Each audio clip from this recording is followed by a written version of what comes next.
What it do, guys? It's D'Anthony here, man, aka Hood Scout, back again for another edition of the Hood Scout podcast. And this is really a unique podcast, a podcast like no other. We're going to have athletes, we're going to have coaches, we're going to have intellectuals, we're going to have media members of all sorts. And don't forget, guys, to like this podcast, share this podcast, and help grow this podcast. This is not just my podcast. This is also your podcast. And the only reason it's going to grow is because you guys are going to be invested in it, guys. Sit back, get your beverage of choice ready, get your popcorn ready, get your dinner ready, get your steak ready, get your vegan meal ready. Tune in, guys. Hood Scout. Peace.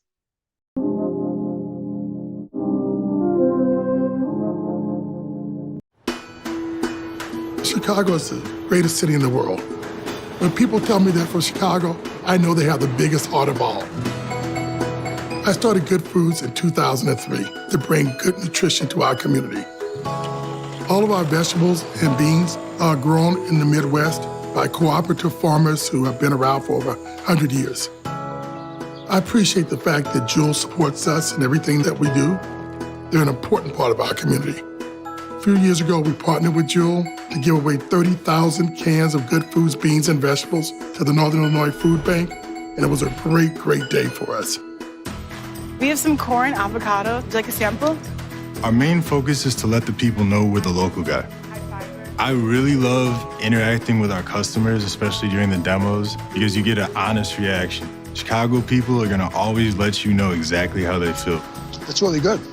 The beauty of what we've created is that there's very simple ingredients: vegetables and water. No sugar added, no sodium added, and even the cans are BPA free. I left corporate America to spend more time with my family and to start this wonderful business. Oh my goodness, that looks wonderful. It was the best decision I ever made. I'm very proud of my dad and what he's been able to accomplish. We built this company brick by brick, and it's amazing to see how far we've come.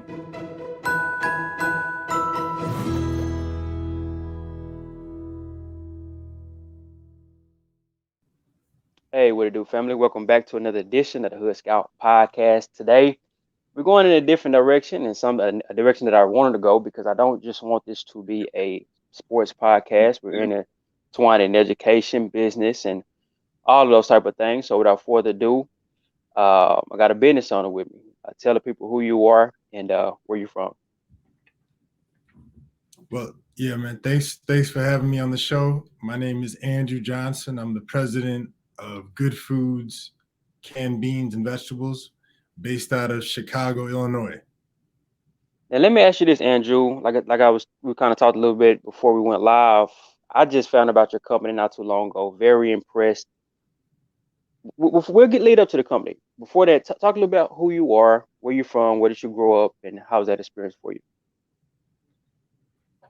Yeah, me personally, so I'm second generation.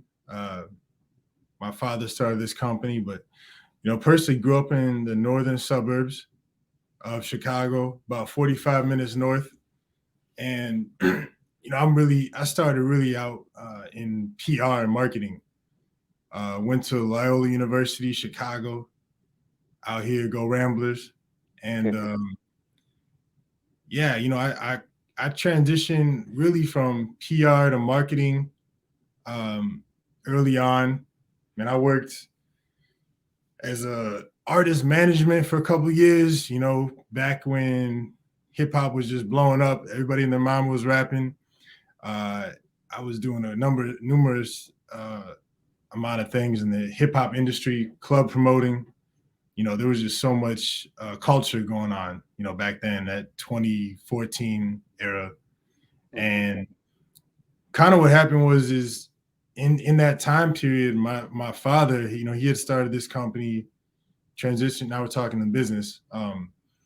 He started in 2003, but for many years, he started selling to the government. And so what happened was in 2003, after working about 35 years in the nutritional formula business, my father decided to start his own brand. And it originally started as a brokerage firm. And so he was distributing, all types of cereals, jams, jellies, peanut butter. Matter of fact, my dad was responsible for bringing in Pediasure and Ensure and Pedialyte into the industry in the early 90s.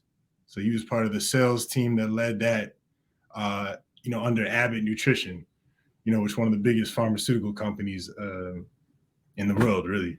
And so they're located up here in the northern area. So, he's from Ohio. My mom's from Ohio. Deep Texas roots, though, too, funny enough. Everybody from Galveston. Rest in peace, my father, man. I just buried him last month. Sorry to hear that. Yeah, thank you. And so we buried him in Galveston. That's where all our family's down in that southern Texas area. How funny, bro. I never knew that. How funny that connection, because you way up in Chicago and got people in Texas. Like everybody says, small world. And let me ask you this. I'm going to cut you off. Yeah. This is fascinating because I love studying business, whether it's, I'm reading all type of books, but, studying business. I'm one of those nerds. How did it feel? Because it is rare. I want to say that too. How did it feel growing up with a pops that was active kind of in the business, had business acumen? How did it feel growing up around that? And did that kind of influence you from a mental standpoint? 100%. And I tell everybody, your parents are your biggest influencers, And so kids, I got two, they mimic what you do, what they see you do. So early on, I mean, my dad was traveling here, it's back in the day. You get in the car, you gotta, you have your little regional route. I mean, he was Detroit 1 second, you go to Indianapolis, then he's back in Chicago for a minute, and he's going to Iowa. So I saw him working, just constantly working. And then whenever he did come home, it's like 1,000 samples of different just products and food, because he was selling Ensure, Pedialyte.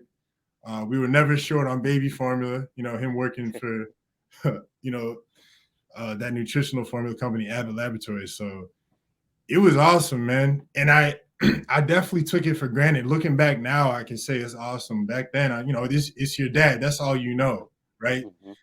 As you grow up, you look at the climate, you look at the environment, you look at your peers, your friends, like, wow, my dad was really doing something unique, especially, in our community. You just don't see it that often, That's like the number one quote, a comment I see is, people have been buying our stuff for years and had no idea, we're local or Black owned or, just the story, had no idea, that we it's family owned and operated. Right. So, it was great. It was a great experience. Very influential. Do you think, man, this is going to be good. We're 5 minutes in, but I got a feeling it's going to be really good energy. Do you think, where did he learn his ropes from? Of course, he, like you say, he worked for the, kind of the nutritional side of things, but was that just a job that he applied for? Was it like, how did he kind of fall into that role? You know what I'm saying? I'm going to take it deep. I'm going to take it back. Yeah, I like it. Let's go. My grandpa, originally from Jamaica, my dad's dad, he came over here on a soccer scholarship at 20 to New York University, studied pharmaceuticals, was a doctor. Wow. So as you imagine, one of the few Black doctors, especially back then. Mm-hmm. And to this day, so what happened was he moved to New York, met my grandma. They had a few kids together. My dad, my aunts and uncles, my dad's older brothers and sisters. And, when they got together, had 2 babies, they then relocated after he finished school down to Clewiston, Florida, where he opened up his own practice. And to this day, he's still the first Black-owned Black doctor to have his own practice in Clewiston. They got his name up in the downtown area down there, and that's in that southern Florida area. And so I think that's really the patriarch. My grandpa set the tone. It's like if you see somebody looks like you in any shape or form doing something successful, I mean that's for me is the only motivation I ever needed. And so I think that's how my dad was. And so he had set the bar so high that I think, my dad early on, down in Florida, he was 7 years old washing cars, and he was hustling. It was in his blood. A lot of people say, entrepreneur, they probably been doing this for years. So he had always been finding a way to get money, and this is while playing sports. The guy was All-American wrestler. And so what happened is long story long, they settled down in that southern Florida area where he grew up to about 12. And then unfortunately my grandpa passed. And after he passed, they moved and all relocated up to Cincinnati, Ohio. Okay. And so that's where you kind of see a lot of our family right now, between there and Texas. And so he got finished at University of Cincinnati with a degree in economics. Oh, wow. So I didn't know that. That's good to know too. Okay. Degree in economics with a minor in business. And, his first couple of jobs I know was selling shoes. Okay. And then he eventually moved over to selling Colgate, and he was selling shaving cream. And then I know one of his last gigs before he started his own business was he was selling an aftershave specifically for men with coarse hair called More Unique. Mm-hmm. And so this is a guy named Dr. Moore out of Houston, and he was a huge mentor to my dad and to me now too. Oh, wow. Okay. And he kind of showed us, hey, you can start your own business, right? You can brand your own business, which, it's all about education. People only know what they know. And so Yeah. that's why it's important for our stories to be told, because, once you find out, there's really no excuse, to the possibilities. So. Mm-hmm. And I think I'm glad I asked that. I'm glad you answered like that, because what I'm starting to see now, it's not always, got some people who come from single moms and stuff like that, and they make it and whatnot. But when you have that strong grandfather, specifically like that, then that strong father, it produces a pattern for you that I don't really think people notice. I guess I interview a lot of people, so I kind of see it here and there.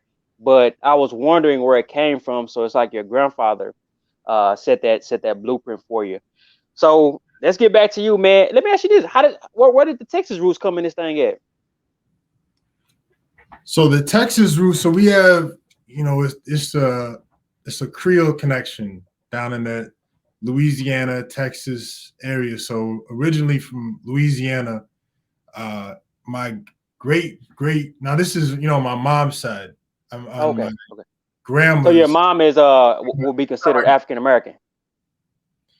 Yes. Yeah. Okay. My mom would be considered Creole, but my dad's mom, she had roots right in Louisiana. Okay. So that Texas, Louisiana area. So they kind of settled down that area. So she had moved up to New York to go to school, and that's how she met my grandpa. Okay. And then they connected, right? And so that's how the story goes. Okay. Yeah. But funny enough, my mom is also in pharmaceuticals. She's a biochemist, works for Abbott Laboratories. So she's a program director. Right. So they, it's in the family blood, right? Consumer packaging, manufacturing, nutritional formula, specifically, and just biochem, and so she was, in the trenches, white coat, formulas, but she eventually graduated, with her business acumen and degree. She's now more on the overall picture, from a 50,000 foot view. She's doing programs. She's, directing and looking over projects as opposed to in the lab. But it all ties back in, So really, man, I'm not gonna say you're a unicorn because it does happen, but you come from really good, educated people. I mean, so your foundation is really so much bigger than you because it's secured in your mom, your dad, your grandfather. Like, I think in some ways that's a little bit rare. Yes, 100%. 100%. Wow. Man. When you asked me to do this interview, I knew it's not about me, man. It's so somebody else can see this and know, because it's good for people to see that we all didn't come from the same background. I was very fortunate. I think just like any other kid, you start to realize that as you get older, more and more, you get more appreciative, the solid foundation they laid, So I had no excuse, man, Yeah, yeah, it A was in you. little bit of Wow, pressure, man. but it's good Yeah. pressure. Yeah, real talk. But you seen an example. See, that's one thing, man, that I'm noticing is sometimes the youth don't have either the example or the blueprint to know it's other stuff out there. Like I'm one of them kids that weird. So I rode horses, I've groomed horses, I've done so much little different stuff that I know most kids from whether it be the inner city or whatever you want to call it, their minds are not on that type of stuff. So I think with you, they showed you the blueprint. So that's powerful in that. So let's get back to you, man. You came out of spell it, say the name for me. I know the university, but I feel like I got my tongue twisted. Loyola, yeah, Loyola. Loyola. Yeah. Yep, Did, yep. did, did you know now with having those educated parents, did you figure one day you might go into business, or was it one of them things where you like, man, I'm gonna do my own thing? It was definitely I'm gonna do my own thing. I knew I was gonna go into business. I wouldn't have thought food, 100%, or anything to do with pharma. I was more interested in branding in the marketing side of things, and whether that be a consultant. I was really looking to be what I wanted to be. I wanted to be a publicist in Hollywood. Wow. This, yeah. Okay. Even along being an agent or manager. That life always fascinated me. So yeah, kind of what happened is I was doing that. I was working for Sony. I worked for Sony's music division in Chicago, Sony Red. So I was Wow. on the artist management side. Yeah, I was doing a lot How of. was that, man? Talk to me about that. What did you learn? What did you see, Man, like from a mental standpoint? well, what I learned is that the music industry, for sure, in specific, it's cutthroat, man. Just like you hear. And but what I did learn is a lot about just dealing with all types of personalities, managing people. A lot. Number one thing I learned a lot about is branding, and especially just grassroots branding with limited resources. Just start artists that are just getting out there. How do we get them in front of the right audience? Who's the right audience? What's it gonna take? Calculating budgets, even like booking an unknown artist, in a tour around the country or around the world, right? I mean, I've sat up for many weekends and had to get on the phone, cold call folks, right? And you have to put a media kit to explain why this, venue should put this guy up, or even allow them to perform at the restaurant or show. So yeah, it evolved into that, and then at a certain point, I realized that my dad, so what happened is my dad won a contract with the USDA. We're the first Black-owned company to be approved by the USDA for the WIC program. Yeah, Women and Infant Children program. That's right. big. See, people don't understand. That's where the I'll say this. That's where the I don't want to say magic, but that's where it happens. I'll say it like that. The contract stuff like that. Government contracts. Yeah. It's tough though, because it's tough to compete. We were very fortunate looking back. I mean, we get bids almost every day, and my dad, rest in peace, he would tell me, hey, he would roll his eyes, because majority of the time they don't, especially a small business, not even getting into minority business, they don't level the playing field. But what happened is we were able to, with a few connections, downstate, right? It's a war out there, Yeah. And nothing gets done. You got to be able to ask for help. And so with the help of a few senators, and a few, local politicians, we were able to get approved. And so basically in Chicago, if you're familiar with the WIC program, Women and Infant Children, so women with ages up to the age of 5, with kids to the age of 5, can go in there and redeem products. But in Chicago, they have these food deserts on the west side and the south side. So meaning there's no local nutrition, there's no availability except the local bodega, which you already know what that's full of, just, sugar and stuff that our kids do not need. So what we were able to do is win this contract with these WIC centers. So there's about 25 centers that are actually basically grocery stores. So you imagine you go into your local HEB and everything in the store was coming through us. So we call it the real good old days. You know, you can imagine we were everything from fresh produce, cans, milk, baby food, baby formula, anything you can imagine, we were supplying. And so, wow. Now, was that y'all was doing that in house? yes. Oh, wow. Wow. So that's why. So I say we started as a distribution company. So the distribution company is actually called Manufacturers Sales Solutions.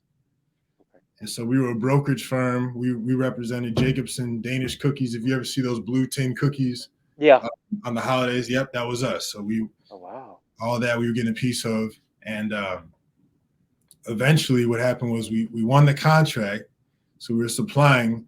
And then at a certain point, my dad said, "Well, why don't we start our own brand? You know, we're selling all these other folks' products, clearly, and not getting enough of the sales, right? So let's do our own thing." And so what happened was we were just searching around for names, and obviously Goode is a common name, but we wanted to use it somehow to express ourselves and express our story and our brand.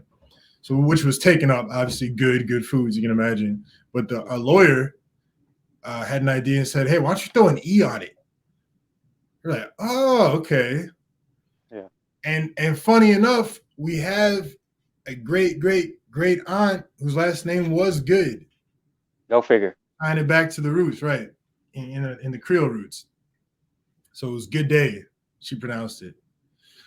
So we went forward, started the brand. Initially went into all the WIC centers. And so that's why I always say, we were around for 2003, but we weren't marketing until about, maybe last 5 years. So we were in those stores and business was going well. And another government feeding program called EBT and Link, if you're familiar with that, kind of came along. So what happened was a lot of these folks who were at these centers, they were able to now go to the grocery store in other areas, right? And so the business kind of fell back. And what you got to be able to do is adapt. So a new buyer. We had a great relationship with the buyer. That was number one. So it's all about relationships. And when the buyer kind of got pushed aside, so did Goode Foods, right? And this happens all day and night, with retail or whatever business you're going through. The relationships matter the most. And so in that same time period, this is now about 2018, we introduced baby food to the retail market called Pick Select Fresh. So if you look that up, we're on Walmart, Kroger's Wisconsin and Chicago division, and Albertson's Chicago division. I'm loving this, bro. Repeat that again. I want you to repeat that again. What you just said. The stores? No, the baby formula, the name, and just where y'all are in. Yeah, Pick Select Fresh baby food. Yeah, second stage. So we kind of have, unfortunately, another historical moment is being the first Black-owned baby food to be on retail shelf. Yeah. And so the second stage, so 6 months to a year, purees, but also WIC approved. And so if you asked me in 2018, and you asked me and my dad, what are you guys pushing? Right now behind me would have been the Pick Select sign, because the baby food was kind of moving. Cans in general, if you know about cans, we didn't reinvent the wheel. This is a staple. There's nothing necessarily cute about it, right? And it was relatively a flat to stagnant category. But what happened was, as this pandemic came around. And when folks started freaking out, running to the store, grabbing every roll of toilet paper towel, they were grabbing cans too. And so we had sold out, when the pandemic hit, we had sold out a year's worth of inventory in 3 months. Oh, wow. Right. So you can imagine the folks that were kind of ignoring us or throwing us to the side the last 5 years are now calling us, reaching out to us. I mean, anybody you could think of, we had talked to in that time period, because no one could get cans. You know, there was no booster out, there was no shot. We still were trying to figure out what COVID was. And so honestly, that, and then unfortunately, on top of all that, in our benefit, a young man by the name of George Floyd in Minnesota, in his incident, kind of stemmed this whole Black Lives Matter movement.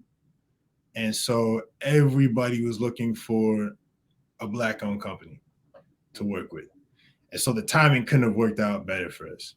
You know, we had cans, healthy, right? No sugar added, non-GMO, everything sourced from the U.S., Midwest specifically, up here in the northern peninsula of Minnesota. So we use a co-op of farmers out there in Owatonna.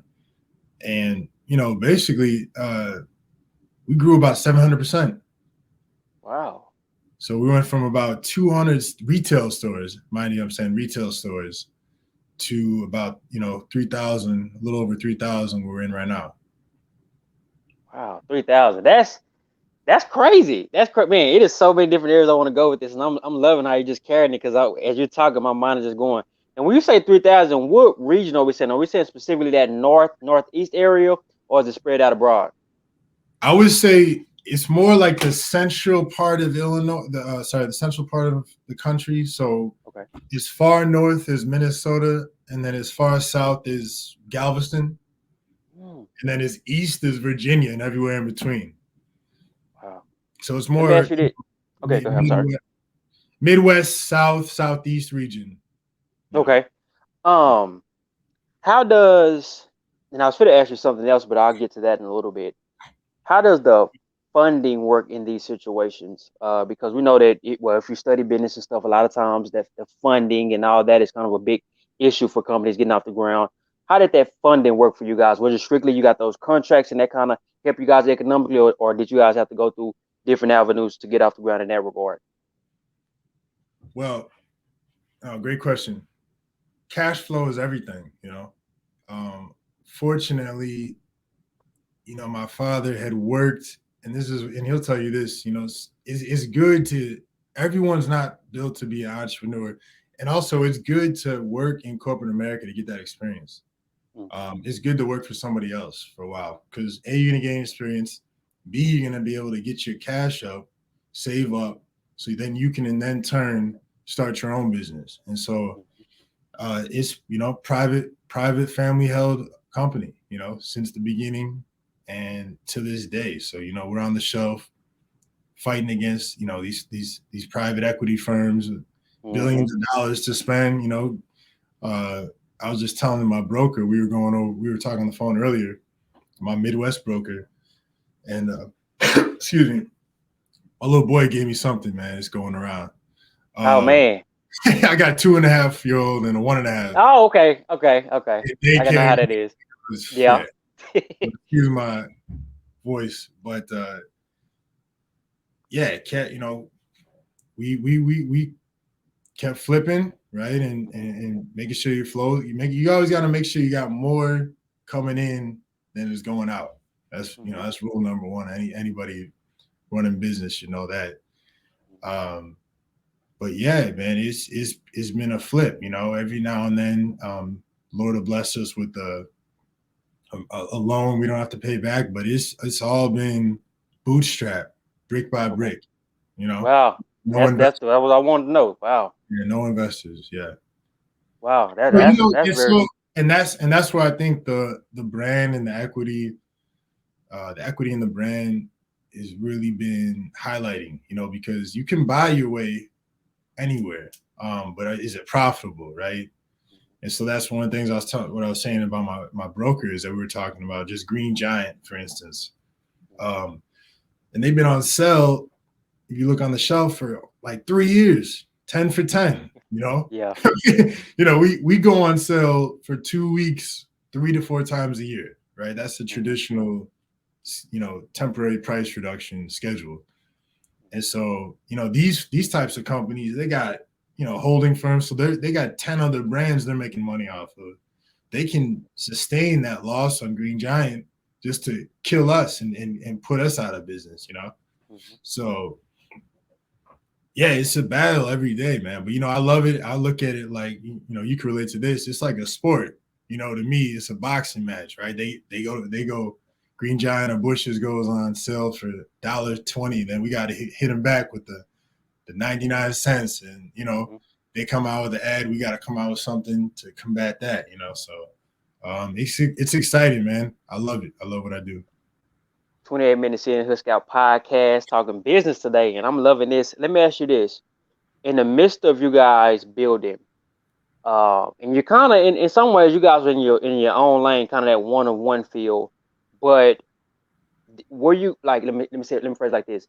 Did you look at other minority-owned businesses and kind of see how they go? Did you guys have, I know you kind of mentioned it earlier, but do you have any mentors in this area? How was that like, or were you guys not really paying attention to others and kind of just focusing on trying to build your brand?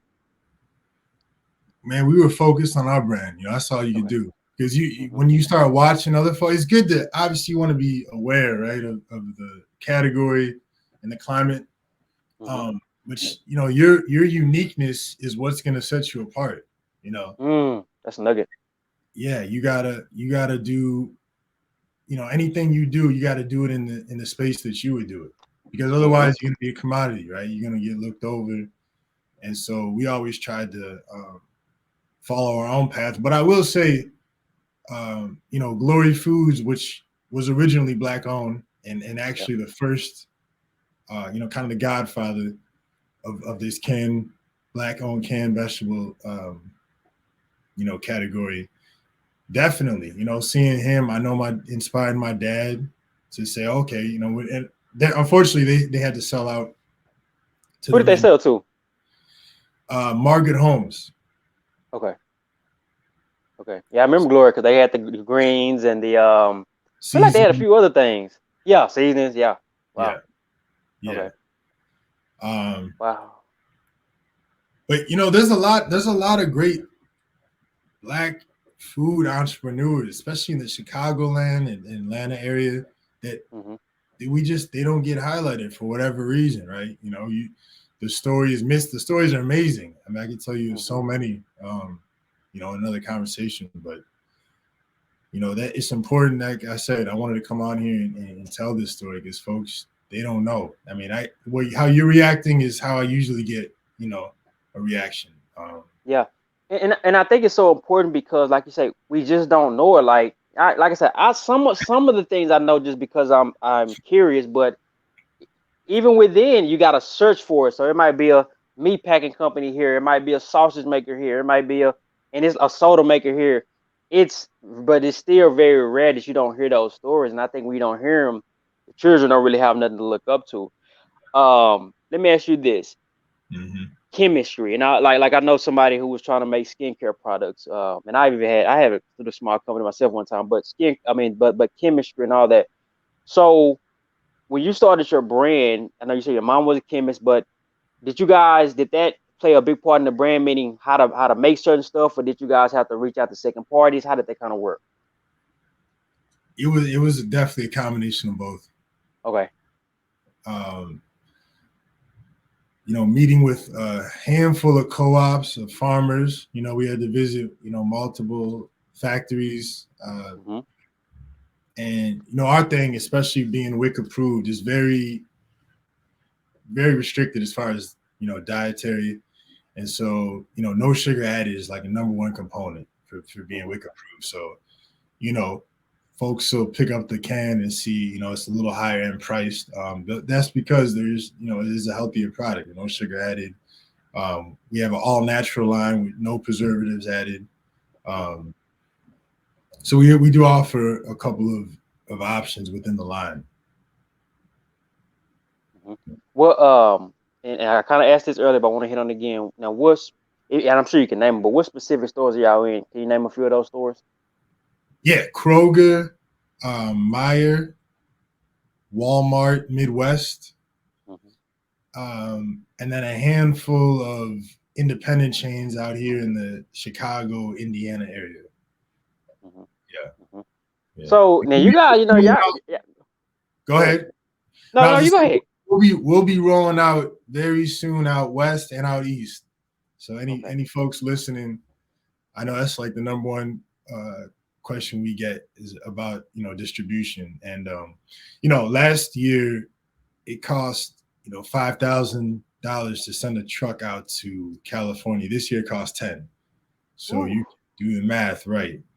So I need to get into the shipping business. Man, yeah, So that's a whole folks, shipping business. It's so many little variables. And I like this business talk, but a lot of people might think it's boring, but you don't think shipping, but shipping is that's how the stuff come in. Do you think Cali is such a big market that that's really something you feel like y'all have to do? it's got to be done. It's got to be done. Even the East Coast too. Just being New York, that Pennsylvania. So we got. What I was going to say is, it looks like we're going to be. I didn't know which direction we're going to go first, but from what I'm looking at now, it looks like we're going to be going out east first. I can't make any official names, but definitely look out for us to be in the East Coast by the end of the year. Hmm. So like Major- okay, so y'all ain't in the kitchen making this stuff down. How big is your staff?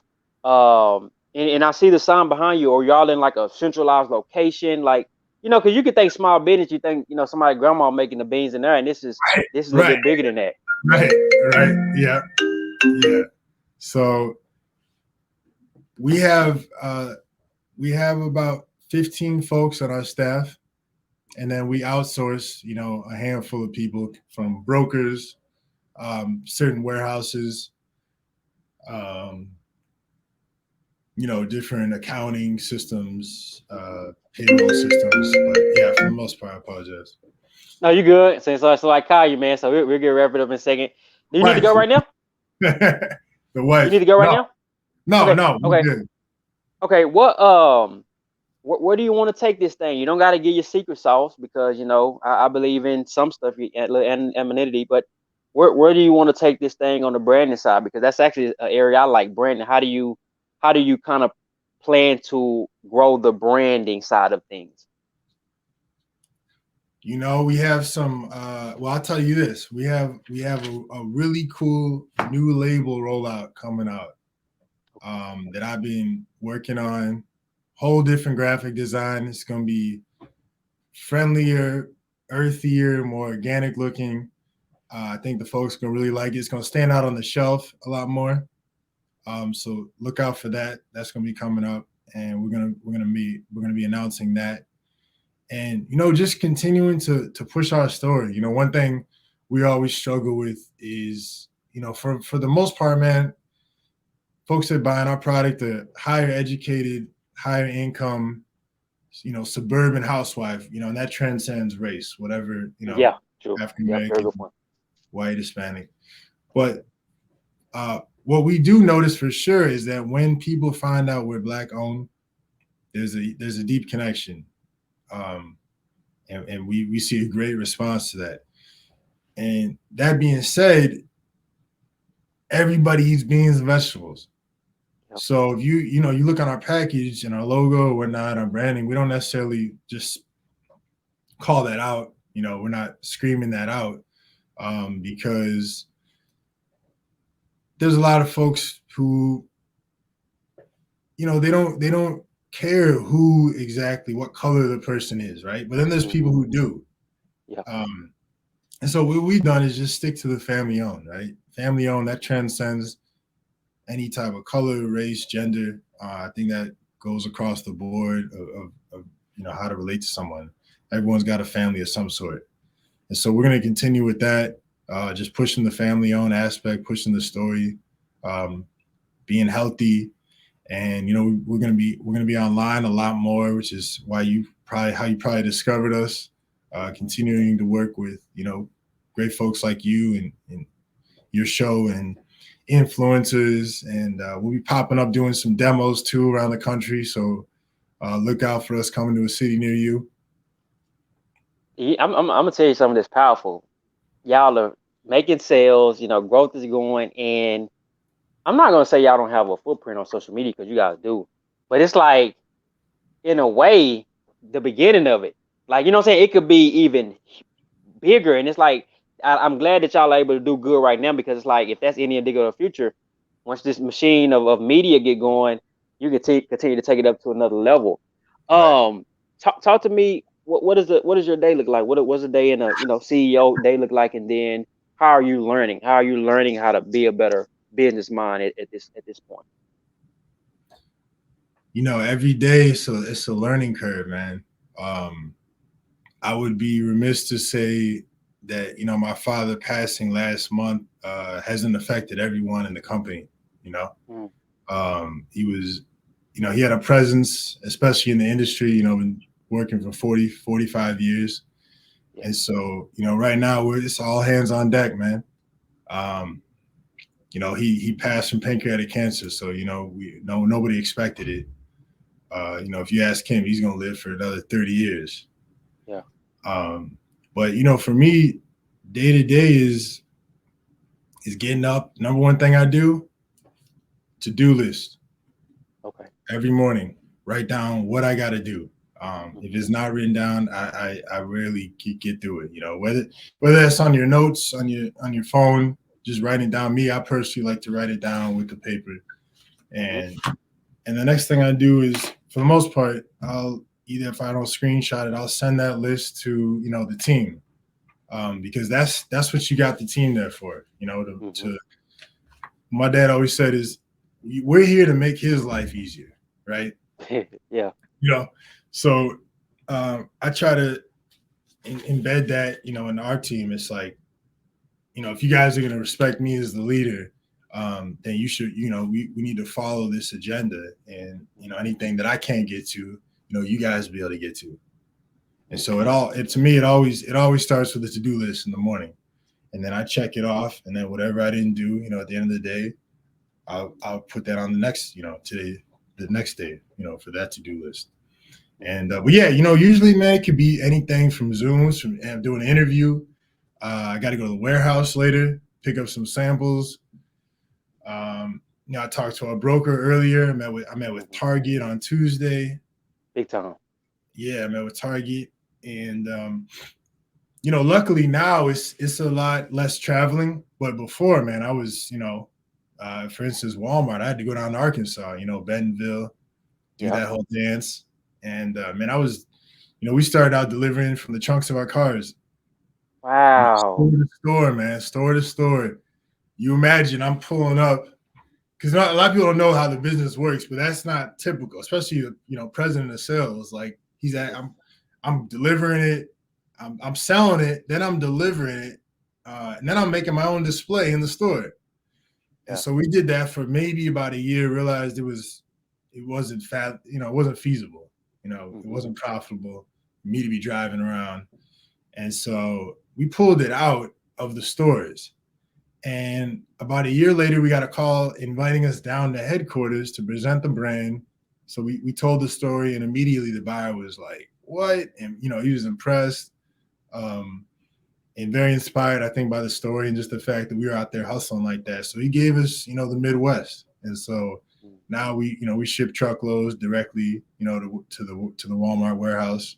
Thank God, I don't have to drive anywhere, and I'm just push a button, and now we're in the store. So it's all a grind, man. It's all a grind. And I So and now, I and I remember working in the grocery business, seeing the specifically the alcohol people coming in. So they're coming in shelving the alcohol, and like you say, I'm pretty sure they wasn't the owner; they were a worker. So to see that you were doing that, I know how they visually look. So it's really right. fascinating. So that's why you can't have the ego. And it was tough. Sometimes I'll be like, Dad, why are you the CEO? Why are you delivering? Not realizing that we're a small business. You got to do Hmm. what you got to do. My dad would work in a box, like, if that's what it took to get it done. We graduated kind of an office now, but in the beginning, I mean, he was in a one-room office, just doing his thing. Hired his boy, help him on the admin work, and then it just evolved, and then at a certain point we had like built up to 15 people on the staff. Hmm.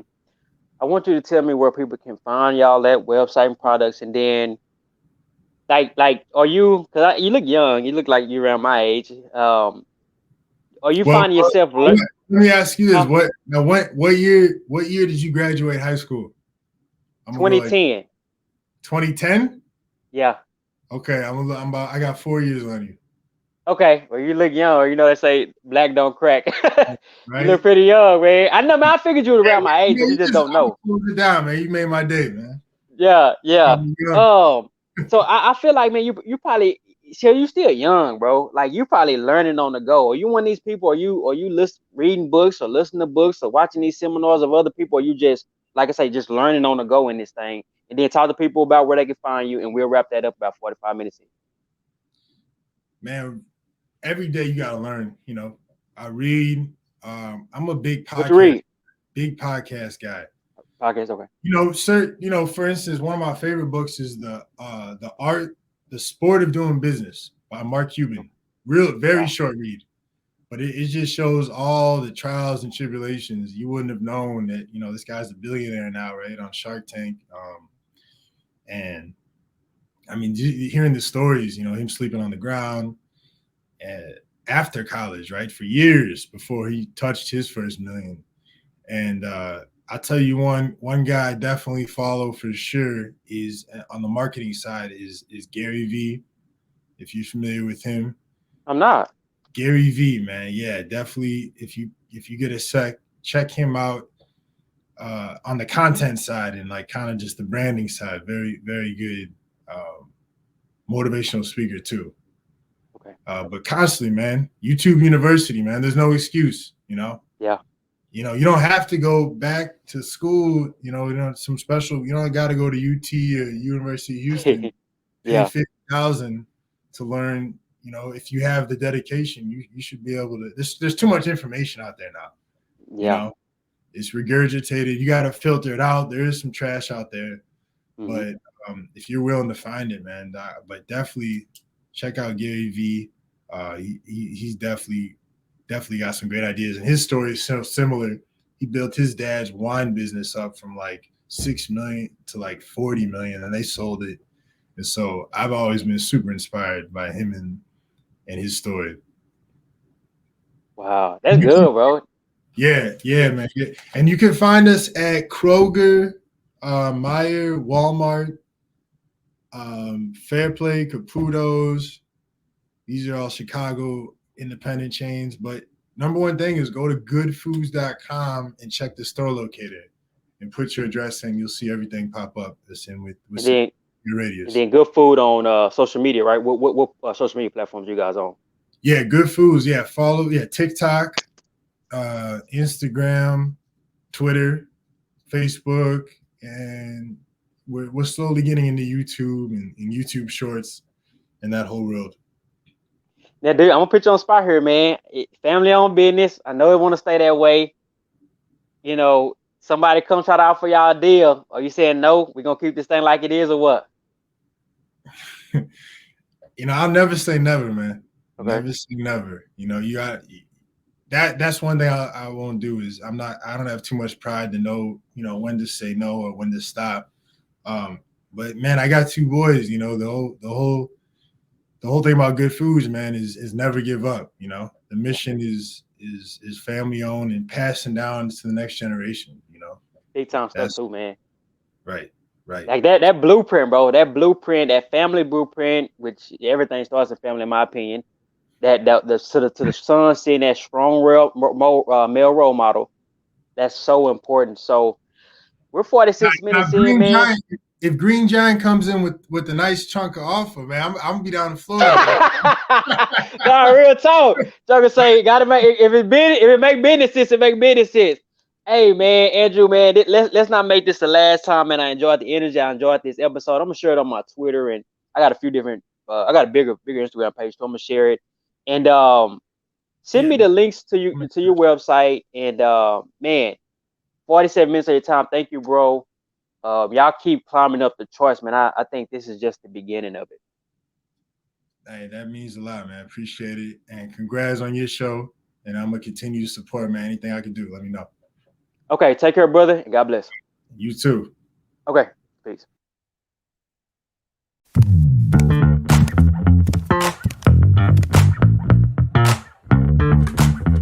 That ain't good. good? Look, convenience doesn't have to sacrifice nutrition. That's why our family-owned canned beans and vegetables are all natural with no sugar added.